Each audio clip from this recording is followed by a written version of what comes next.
Jadi kita kembali kepada perbincangan kita tentang istighfar tadi. Banyak ayat-ayat di dalam Al-Quranul Karim yang ada hubung kait dengan istighfar ini. Ada kalanya Allah berfirman dalam bentuk perintah untuk memohon keampunan kepadanya. Umpamanya para hadirin, mari kita perhatikan surah Al-Muzzammil, surah yang ke-73, ayat yang ke-20. Firman Allah Subhanahu wa taala di tengah-tengah ayat tersebut. Ayat 20 ada? Surah 73 ayat ke-20,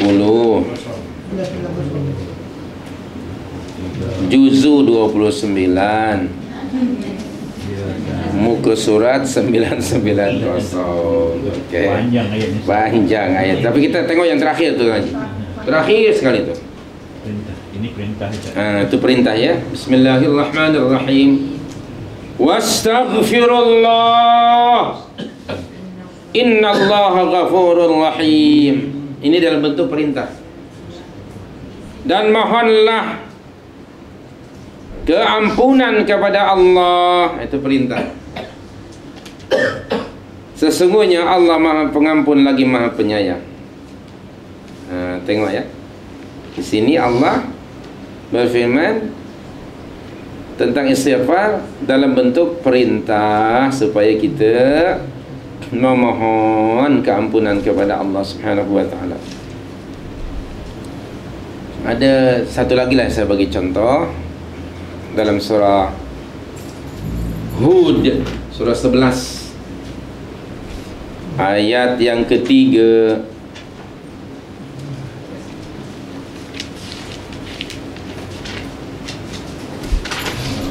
Muka surat 326.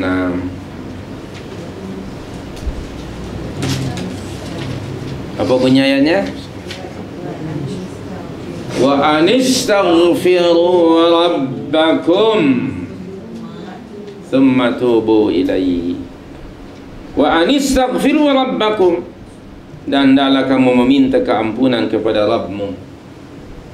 Ini dalam bentuk perintah. Ayo kita mohon kepada Allah. Astaghfirullahal azim, ataupun Allahumma ghafirli. Okay?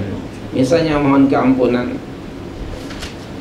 Kemudian kadang-kadang di dalam Al-Quran ini tentang istighfar, Allah Subhanahu wa ta'ala berfirman dalam bentuk Allah memuji hamba-hambanya yang memohon keampunan kepadanya, dalam bentuk pujian dari Allah.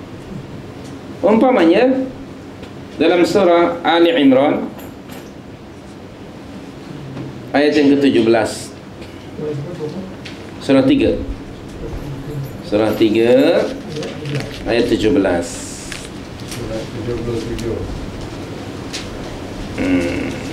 Di ujung ayat itu, muka surat 77. Lengkapnya ayat itu berbunyi bismillahirrahmanirrahim. As-sabirin was-sadiqin wal-qanitin wal-mufiqin wal-mustaghfirin bil-ashar. Nah, ini dia karakter hamba-hamba Allah yang layak mendapat rahmat Allah, masuk ke dalam syurganya, yang punya sifat sabar, benar dalam bercakap dan segala tindak tanduknya, selalu taat kepada Allah, membelanjakan sebagian hartanya untuk agama Allah, fi sabilillah, untuk agama, untuk jalan Allah. Dan yang keempatnya apa? Orang-orang yang selalu beristighfar, memohon keampunan kepada Allah di waktu pagi, 2/3 malam. Wal mustaghfirin itu orangnya, al mustaghfir itu orangnya. Al mustaghfir orang yang memohon keampunan kepada Allah. Baik, tentu saja including male and female.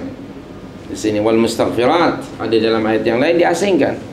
Tapi di sini menunjukkan dua-duanya itu, baik lelaki ataupun perempuan. Dan banyak juga ayat-ayat yang lain yang seperti itu. Dan kemudian yang ketiga dalam Al-Quran, dalam konteks istighfar ni, ada kalanya Allah Subhanahu wa ta'ala menyebut dalam Al-Quran, memberitahukan kepada makhluk-makhluknya, kepada manusia bahwasanya Allah itu akan memberi keampunan bagi sesiapa yang memohon kepadanya. Misalnya i'lan dari Allah, pemberitahuan dari Allah Subhanahu wa ta'ala dalam surah An-Nisa umpamanya, surah yang keempat ayat 110.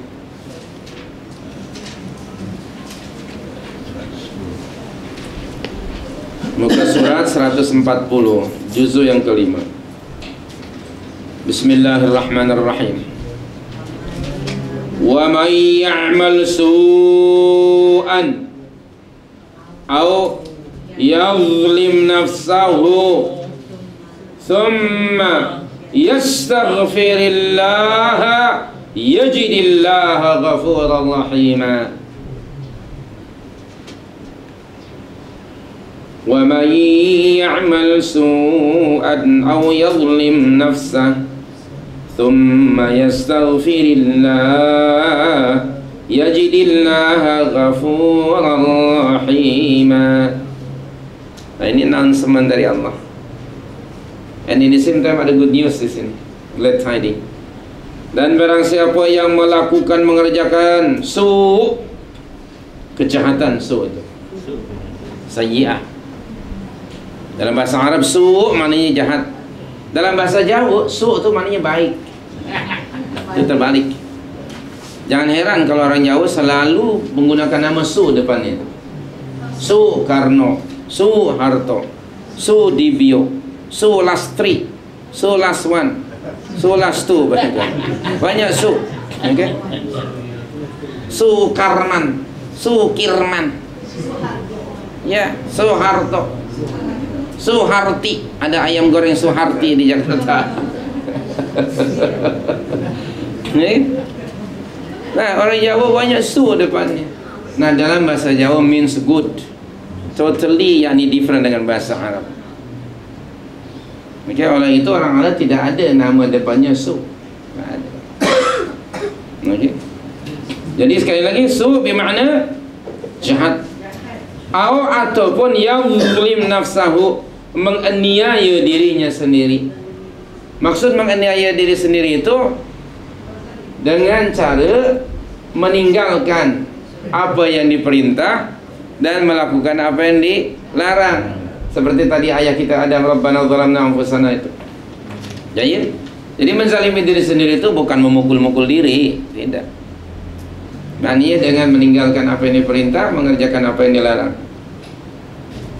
Thumma, lepas itu dia pun sedar, datanglah keinsafan pada dirinya, yastaghfirillah, dia pun kemudian beristighfar, memohon keampunan kepada Allah. Allahumma gfirli, ya Ghaffar, misalnya, ya Ghafur, Allahumma gfirli.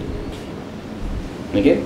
Ataupun astaghfirullahal azim alladzi la ilaha illa huwal hayyul qayyum wa atubu ilaih. Misalnya lafaz-lafaz yang ma'thur dari Rasul sallallahu alaihi wasallam.